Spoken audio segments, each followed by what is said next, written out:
Роберт Балантайн, Маржан аралы. Китеп Тең мүмкүнчүлүктөр социалдык борборунун студиясында жазылып даярдалды.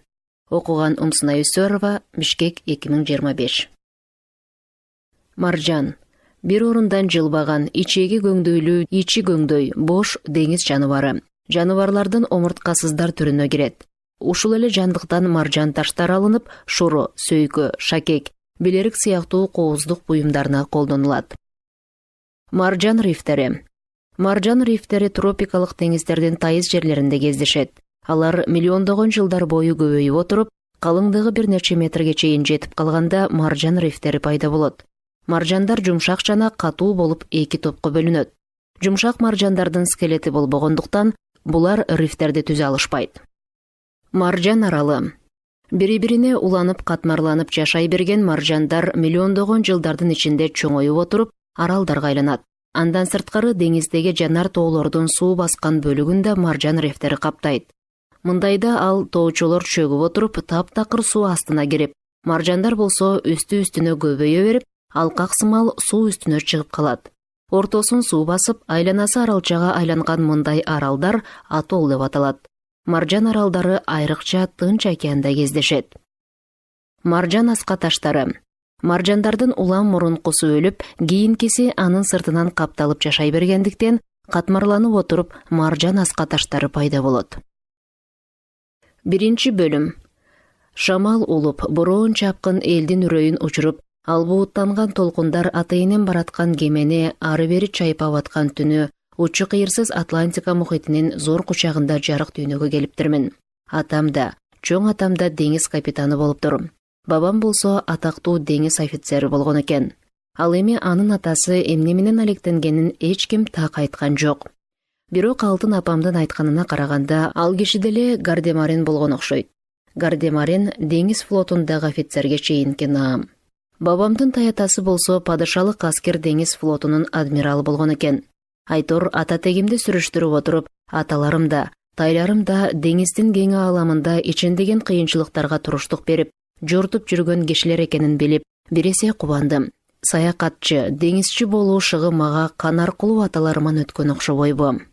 Апам дагы атамды жандап, дайыма узак сапарларда бирге болуп, кемедегилерге ыңгайсыздык жаратканына карабай, аны жалгыз таштачу эмес экен. Экөө жашоосунун көбүн кемеде өткөрүшүптүр, ошондуктан мен да деңиз бетинде төрөлүпмүн. Атам балалуу болгондон көп өтпөй, ансыз да жашы өтүп илгерилеп калган жаны кемени таштап, уулун окутуп чокутуу үчүн бир жерде туруктуу жашоо ниети менен Англиянын батыш жээгиндеги балык уулап тиричилик кылган айылдардын биринен чакан үй сатып алып, өмүрүнүн күйгүмүн өз үйүндөй көргөн деңиз жээгинде өткөрүп, ал жакта кыйла жыл жашады. Канткен менен деңизге чыкпай тура алган жок. Ал ортодо эчен рет сапарга чыгып жүрдү. Бирок көп өтпөй менде дагы саякаттоо ошкысы байкалып баштады. Эс тарткандан бери негедир темселегим эле келе берчү. Өзүм жашаган аймактын токойлуу өрөөндөрү өзүнө тартып, адырлары азгырып, андан ары деңизге барып кептелчүмүн. Жээкте туруп алып деңиздерге саякаттаганды, ал тургай жер бетин түрө кыдырууну эңсечүмүн. Ооба, бала кезимен бери саякаттаганды жакшы көрөм. Жаңы жерлерди көрүү, жаңы кишилер менен достошуу, өзгөчө окуяларга туш болуу майдай жакчу. Көп кыдырып, тентип жүрө бергендиктен жоро жолдошторум Тентимиш деген лакап ыйгарып коюшкан. Тентимиш, бул менин чыныгы атым эмес, бирок ушул атка татыктуу болгонум үчүн Тентимиш Ральф деп аталбоого эч кандай негиз жок эле. Атамдай эр жүрөк, атагы чыккан кемечи болууну эңсечүмүн. Балтыр этим толо элек кезде эле атамды ээрчип деңизге чыктым. Атам капитан болгондуктан 12 жашымда мени да кошо ээрчитип алган эле. Англиянын баардык жээктерин, портторун кыдырдым. Ошол сапарларда көптөгөн деңиздерди, океандарды кыдырган тажрыйбалуу деңизчилер менен таанышканга мүмкүнчүлүк болду. Далайды көргөн деңизчилердин башынан өткөн укмуштуу окуяларын алардын өз ооздорунан укканда ого бетер бүйүрүм кызычу. Тоодой толкундар, айлап улуган шамалдар, адам буту баспаган аралдар, тири шумдук жаныбарлар, адамдан башкача кишилер.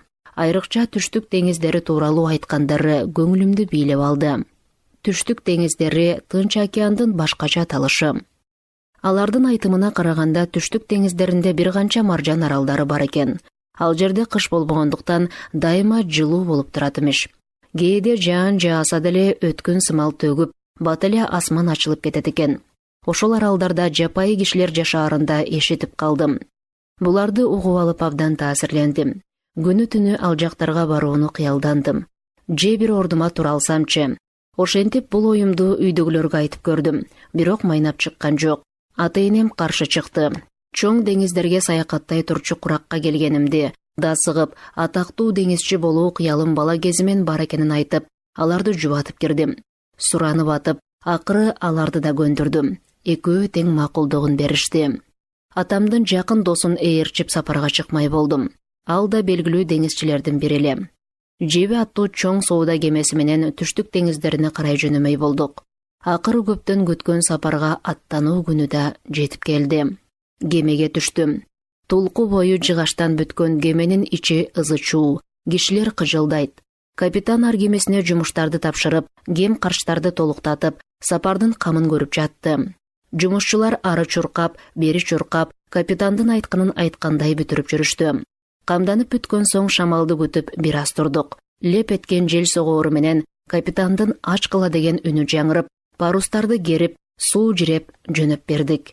Толкунданганыман жүрөгүм дүкүлдөп согуп жатты. Кубанычым койнума батпай, кеменин улам бир капталына чуркап, жээктегилерге кол булгалап жүрөм.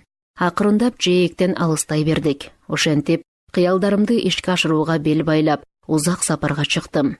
Ооба, болгондо да Тынч океанына карай. Салам сага, океан. Салам сага, укмуштуу окуялар. Сапарым кандай өтөт? Кемеден жаңы досторду табамбы? Тапкан күндө да алар менен ынак болуп кете аламбы? Ооба, бул жагынан кыйла жолдуу экенмин.